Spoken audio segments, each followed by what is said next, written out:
Sa pagpasok ng bagong taon, magbubukas naman ang ika-29 na selebrasyon ng Panagbanga Festival sa lungsod ng Baguio. Dito, muling ibibida ang mga naggagandahang mga bulaklak na siyang sumasalamin sa mayabong at makulay na kultura ng lungsod ng Baguio. Kaya naman nitong Lunes, kasabay ng flag raising ceremony, nagkaroon ng launching ang Panagbanga 2025 na may temang Blossom Beyond Boundaries. This year's theme, Blossom Beyond Boundaries, reminds us that growth knows no limits. It embodies the creativity, passion, and unity that define our community and inspire us to aim higher, dream bigger, and achieve together. Isinapubliko na rin sa naturang launching ang calendar of activities ng Panagbanga 2025. Sisimula ng selebrasyon sa pagdaraos ng Grand Opening Day Parade at susundan ng pagbubukas ng Market Encounter sa Burnham Park.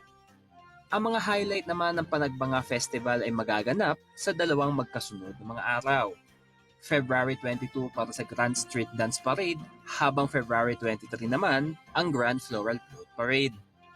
Magkakaroon din ng kaunting pagbabago sa dalawang inaabangang mga event ng Panagbanga 2025. Dahil para sa street dance competition, muling bubuksan ang college category. By reinstating this category, we are infusing the festival with even greater vibrance and talent, complementing the existing drum and lyre competition for elementary schools, festival dance for high school, and open category participants, and the cultural dance category. This is an exciting opportunity for our students to shine and showcase their brilliance and enthusiasm on a grand stage. Itinaas naman ang premyo sa tatanghaling mga kampyon sa medium and large float category. Mula 500,000, itinaas ito ng 750,000. Itutuloy rin ang small float category na pinakilala noong nakaraang taon. We are raising the stakes for the Grand Float Parade. This year, we are increasing prizes for the medium and large float categories because extraordinary talent deserves extraordinary rewards. And of course, we are continuing the small float category, which debuted last year, encouraging more creative participation in fresh ideas. Dagdag pa ng Baguio Flower Festival Foundation Incorporated, mas paaagahin ang simula ng parada upang hindi ito ganun makaapekto sa galaw ng trapiko, lalo na sa Central Business District. We have to consider the number of entries and then the time to complete the float parade, which will jeopardize our traffic management dito sa city.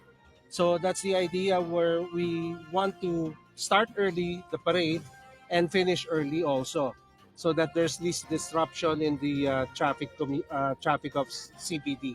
Nanindigan din ang BFFFI na sa kabila ng nalalapit na eleksyon, hindi papayagan ang pangangampanya sa selebrasyon ng Panagbanga 2025.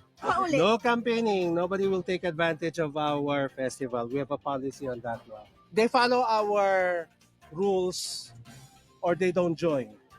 Or their float will not parade.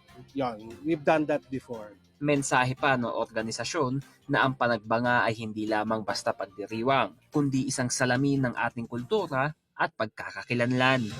Panagbenga is not just an event. It is our pride, our identity, and our collective story.